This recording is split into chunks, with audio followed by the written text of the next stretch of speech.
করেছেন আমাদের সেই প্রিয় নেতা জনাব ভিপি নুরুল হক নূর। জনাব ভিপি নুরুল হক নূর।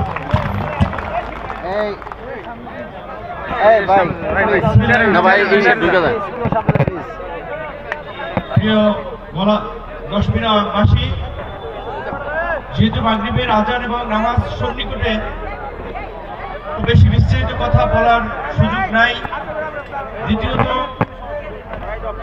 নির্বাচনী আচরণবিধি অনুযায়ীও অনেক রাজনৈতিক কথা হয়তো বলার সুযোগ নাই, তাই খুব সংক্ষিপ্ত ভাবে কথা বলতে চাই। আজকে আমাদের এই সমাবেশে ইতিমধ্যেই বক্তব্য রেখেছেন গলাচিপা দশমিনা বিএনপির নেতৃত্ব থেকে শুরু করে গণ অধিকার পরিষদের নেতৃবৃন্দ। কিছুর আগে বক্তব্য শুনছেন এই জনপদে বিএনপিকে প্রতিষ্ঠা করতে অর্থ, শারীরিকভাবে, মানসিকভাবে, বিভিন্নভাবে ত্যাগ স্বীকার করেছেন। মনোনয়ন প্রত্যাশী ছিলেন জনাব গোলাম মোস্তফা সাহেব। এই জনপদে বিএনপি প্রতিষ্ঠা করেছেন শাহজাহান খান সাহেব, তার সুযোগ্য সন্তান জনাব শিবলু খান। বক্তব্য রেখেছেন ছাত্র দলের সাবেক কেন্দ্রীয় নেতা, আন্দোলন সংগ্রামের কাণ্ডারি, গুরুত্বপূর্ণ ভূমিকা পালন করেছেন ইখতিয়ার কবির ভাই। বক্তব্য রেখেছেন উপজেলা মহিলা দলের, গলাচিপা উপজেলা মহিলা দলের নেত্রী রেনু আক্তার, আশরাফ ভাই। এই দশমিনা গণ অধিকার পরিষদের সভাপতি লিয়ার হোসেন, সাধারণ সম্পাদক মিলন ভাই, আলতাফ আকন, সম্মানিত চেয়ারম্যান সহ বিভিন্ন পর্যায়ের নেতৃবৃন্দ উপস্থিত আছেন। নাম বললেও 2 মিনিট চলে যাবে, কাজে আমি আর নাম বললাম না। আমি সংক্ষিপ্তভাবে আপনাদেরকে যেটি বলতে চাই, আজকে আমরা এমন একটা মহৎ মানুষের স্মরণ সভায় উপস্থিত হয়েছি, যিনি শুধুমাত্র বাংলাদেশ নয়, সারা বিশ্বের মধ্যে একটি পরিচিত নাম, দক্ষিণ এশিয়ার রাজনীতিতে আলোচিত নাম। আপনারা জানেন বিশ্বের মধ্যে দ্বিতীয় মুসলিম মহিলা প্রধানমন্ত্রী বেগম খালেদা জিয়া, দক্ষিণ এশিয়াতে প্রথম মহিলা প্রধানমন্ত্রী বেগম খালেদা জিয়া, এবং নারী প্রধানমন্ত্রী হিসেবে আমরা দেখেছি 91-এ তিনি দায়িত্ব গ্রহণের পর কিভাবে এই দেশের পিছিয়ে পড়া নারীদেরকে এগিয়ে নিতে হাই স্কুল পর্যায়ে, কলেজ পর্যায়ে, উপবৃত্তি থেকে শুরু করে নারী শিক্ষার অগ্রগতিতে ভূমিকা রেখেছিলেন। নারীদের এবং মা বোনদের স্বাস্থ্য সুরক্ষায় হসপিটাল থেকে শুরু করে তাদের বিশেষ গুরুত্ব দেয়া তার সরকার একটা পলিসি ছিল। এবং বাংলাদেশের স্বাধীনতা, সার্বভৌমত্বের প্রশ্নে, বাংলাদেশের মানুষের অধিকার আদায়ের প্রশ্নে একজন আপসীন মানুষ ছিলেন। সেই কারণেই তিনি আপসী নেত্রী উপাধিতে ভূষিত হয়েছিলেন। দেশের প্রশ্নে তিনি আপসীন এবং ধীরচেতা মনোভাবের কারণে তিনি দেশনেত্রী উপাধি পেয়েছিলেন। এবং এই 5ই আগস্টের পরে দেশের মধ্যে যখন নতুন একটা অস্থিরতা বিরাজ করেছিল, অসুস্থ খালেদা জিয়া জাতীয় ঐক্যের প্রতীকে পরিণত হয়েছিলেন। রাজনৈতিক দল মতের ঊর্ধ্বে উঠে গোটা জাতিকে তিনি ঐক্যবদ্ধ করেছিলেন। আমাদের অত্যন্ত দুর্ভাগ্য, আগামীর এই ঐতিহাসিক জাতীয় সংসদ নির্বাচন, যেই সংসদ নির্বাচনে তিনিও 2টা আসন থেকে প্রার্থী হয়েছিলেন। নির্বাচনের পূর্বে আল্লাহ পাক তাকে আমাদের মধ্যে থেকে নিয়ে গিয়েছে। আমরা তার রুহের মাগফিরাত কামনা করি, তার জন্য আল্লাহ পাকের কাছে দোয়া করি। একই সাথে আপনাদের এলাকার সন্তান, ভাই, আত্মীয় স্বজন হিসেবে আমিও 2টো কথা বলতে চাই। অনেক আবেগ এবং অনুভূতির জায়গা থেকে এই গলাচিপা দশমিনা থেকে নির্বাচনের সিদ্ধান্ত নিয়েছি, কিন্তু প্রকৃত অর্থে আপনাদের কাছে এটাই আমার বাস্তব কথা। আমি যদি জানতাম এই জনপদে নির্বাচন করতে গিয়ে এইভাবে আমাকে আসলে এত ঝক্কি ঝামেলার মধ্যে পড়তে হবে, তাহলে আমি এইখান থেকে নির্বাচন করতাম না। কারণ আমার সুযোগ পরিচিতি সারা বাংলাদেশ ব্যাপী। ঢাকা শহরের মানুষ, রিক্সাওয়ালা থেকে শুরু করে একজন খেটে খাওয়া মানুষ টেলিভিশন, পত্র পত্রিকায় দেখেছে আমার আন্দোলন সংগ্রাম, আমার নির্যাতন নিপীড়নের গল্প তারা জানে। যেখানেই গিয়েছি মানুষের একটা আপামার সমর্থন, ভালোবাসা পেয়েছি। কাজী ঢাকা শহর থেকে বা শহর কেন্দ্রিক নির্বাচন করলে খুব সহজেই আমাদের জন্য জয়লাভ করা সহজ। সবকিছু জেনেও এই প্রতিকূলতার মধ্যেও নৈতিক দায়িত্ব থেকে, ইমানি দায়িত্ব থেকে এই এলাকায় নির্বাচন করার সিদ্ধান্ত নিয়েছি। এবং যখনই আমি এই এলাকায় ঢুকেছি, আপনারা দেখেছেন পদে পদে কিভাবে আমাকে বাধাগ্রস্ত করার জন্য, হয়রানি করার জন্য, হেনস্থা করার জন্য একদল লোক কাজ করছে। তাদের প্রতি আমার কোনো আক্ষেপ নাই, কারণ এইটাতে আমি অভ্যস্ত। ওই যে একটা কথা বলে, কুকুরের কাজ কুকুর করেছে, কামড় দিয়েছে পায়, তাই বলে কি কুকুরে কামড়ানো মানুষের শোভা পায়? কাজে আজকে যারা সমালোচনা করছেন, হুমকি ধমকি দিচ্ছেন, নানান কথা বলছেন, তারা বলুক, তাতে আমার কিচ্ছু যায় আসে না, আসবেও না। আমি এই জনপদের মানুষের ভরসায় এখান থেকে নির্বাচন করার সিদ্ধান্ত নিয়েছি। এবং আমার ভরসা ওই ক্ষেতের কৃষক, ওই ছেলে, ওই রিক্সা চালক, ওই সাধারণ মানুষ, কোন গুন্ডা মাস্তান জমিদার নেতা, তাদের ভরসায় আমি এখান থেকে নির্বাচন করার জন্য আসি নাই। আমি এই জনগণের কাছে, সাধারণ জনগণের কাছে আমার আহ্বান, আপনারা যদি মনে করেন এই ছেলেকে দিয়ে আপনাদের কিছু হবে, তাহলে আমাকে আগামী নির্বাচনে আপনারা সমর্থন করবেন। আর যদি মনে করেন আমার চেয়ে উপযুক্ত যোগ্য কোনো প্রার্থী আছে, তাহলে ভোট দেন, আমার কোনো আপত্তি নেই। আমি আপনাদেরকে ভোট চাবো না অন্যায্যভাবে।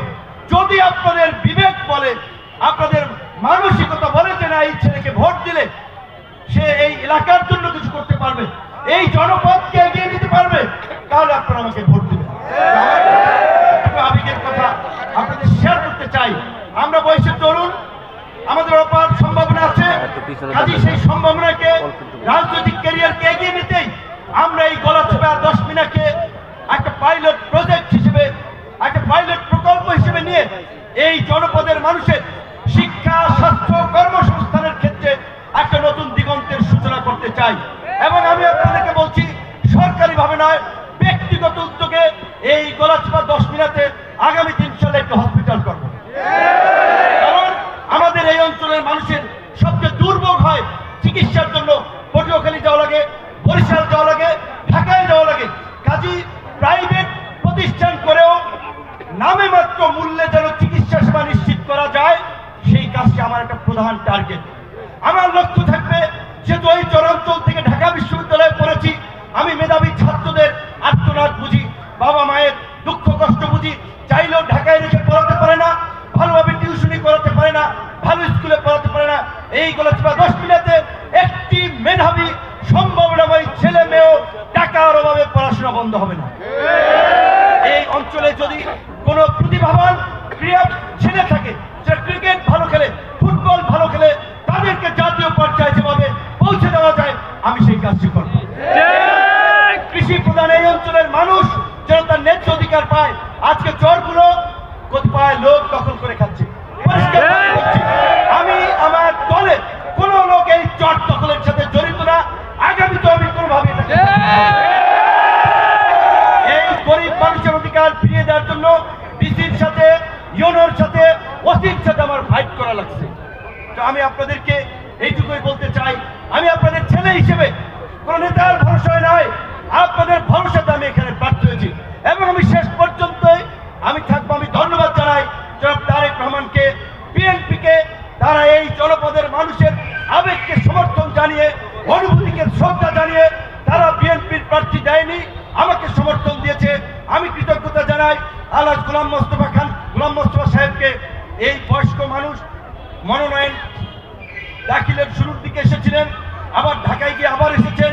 আমি কৃতজ্ঞতা জানাই শিবলু খান ভাইকে, আমি কৃতজ্ঞতা জানাই কবির ভাইকে, সুবহান ভাই গলাচিপার, আশরাফ ভাই, রেণু খেলা সহ যারা বিএনপির নেতৃবৃন্দ দায়িত্বশীল পদে থেকে বিএনপির দিক নির্দেশনা বাস্তবায়ন করার জন্য তারা আমার পাশে এসে দাঁড়িয়েছে। আমার আশা এবং ইনশাআল্লাহ এটা বাস্তবায়ন হবে পর্যায়ক্রমে, সকলেই আসবেন। কাজে আমার অনুরোধ থাকবে, পরিবেশটা তিক্ত করবেন না। আমাদের একজনের মুখ আরেকজনের দেখতে হবে, কাজে এমন কথা বলবেন না পরবর্তীতে মুখে তাকাতে হলে যেন কষ্ট না লাগে। কাজে বড় দল, আমার আপনাদের প্রতি ফুল রেসপেক্ট, আপনাদের ডেডিকেশন আছে, ত্যাগ আছে, আমাদেরও আছে। তবে এই জনপদে কিন্তু বাংলাদেশে 50 বছরও বিএনপি কিন্তু নির্বাচনে জয়লাভ করতে পারেনি। আমি বিশ্বাস করি শুধুমাত্র বিএনপির ভোট দিয়েই নির্বাচনে জয়লাভ করা যাবে না। দল মত নির্বিশেষে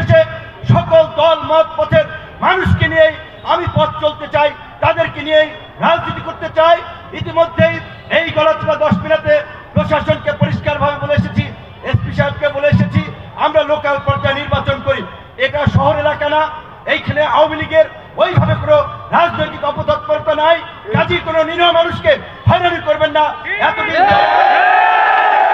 যারা ওই মামলা বাণিজ্য করেছে, ধরিয়েছে, ভাগ নিয়েছে, জামিন করিয়েছে, ওইখান থেকে পয়সা কামিয়েছে, এই সমস্ত অপরাজনীতি আর চলবে না, আমি পরিষ্কার ভাবে জানিয়ে দিয়েছি।